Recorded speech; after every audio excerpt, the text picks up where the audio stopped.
So I'm pretty sure the Georgian government would not like it if we set up a system where we started monitoring all individual companies, right? That would be a bit intrusive. But I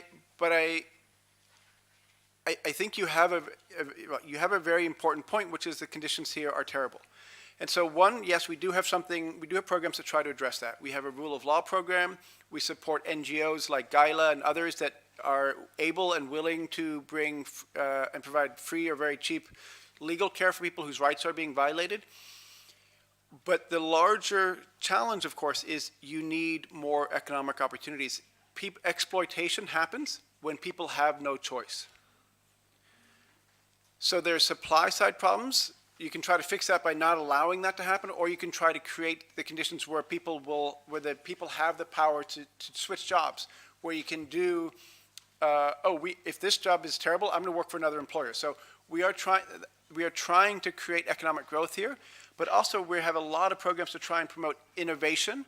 And so it's not just low-level skills, it's higher-level skills. It's working with universities to create what's called the research triangle, where, I mean, this is one of the programs that we do, and we work with your university on this as well.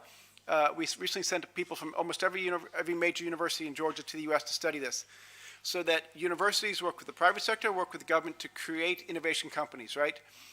As much as we like to imagine in the US that, all these companies started on their own, a lot of them started with university support, private universities or public universities, but also government support. And that relationship, that sort of Silicon Valley of universities, private sector, and the government working together to promote innovation has created a lot of higher quality, high value jobs. And that's the path out of this exploitative environment. Yep. Okay, woman in the back. And I think we have to wrap up because the ambassador's coming and we have to go help her. But can you stick around for a little bit more? You gotta get going too.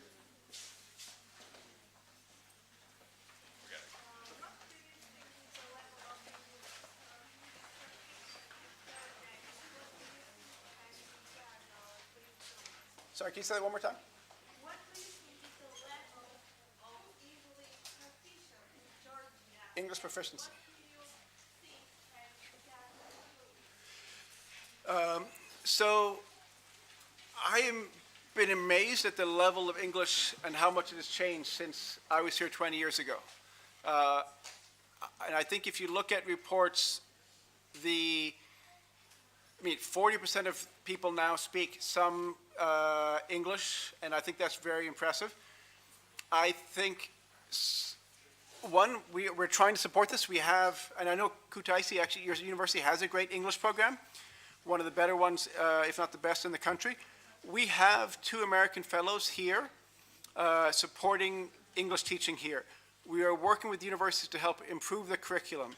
We actually have a program launching this year, or has launched this year, to help improve the English of the English teachers, because a lot of the teachers maybe can read and write, but have trouble speaking.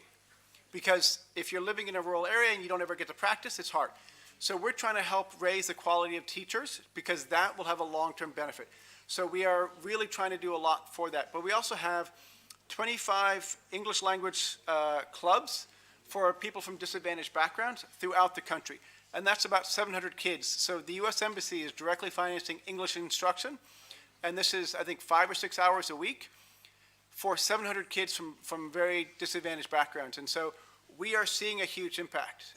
And we're working with, there is 5 or 6 different universities at the time to improve their quality of English teaching as well. But also, starting in February, we're going to have Peace Corps volunteers back. Did any of you guys ever interact with a Peace Corps volunteer before? Well, we've had about 500 of them here, and they're based in small villages throughout the country. And they're often teaching English or doing other youth clubs and things like that. So that's another way that we can help strengthen English, because I say learn English, not because it's my language. As I showed you, I've tried to learn Georgian as well, but it is the international language, right? And for better or worse, that is a language of business, and it's a language of tourism. So it's better for us, bad for the French, but that's not my problem.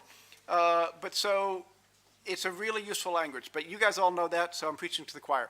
So I think we have time for one last question, then we got to wrap up. Okay, I saw you. Information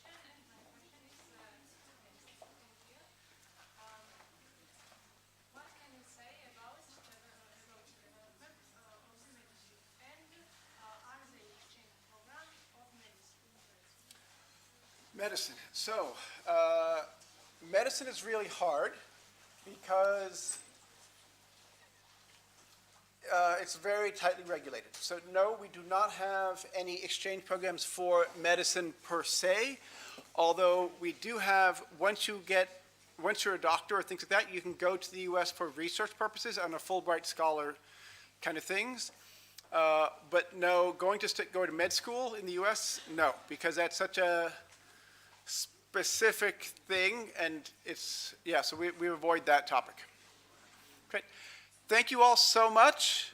We really appreciate these great questions, this great discussion. Every time I get frustrated and looking at politics and things like that, I always get really inspired when I talk to the students. So thank you for everything you guys are doing, and thank you for your great questions. Thank you.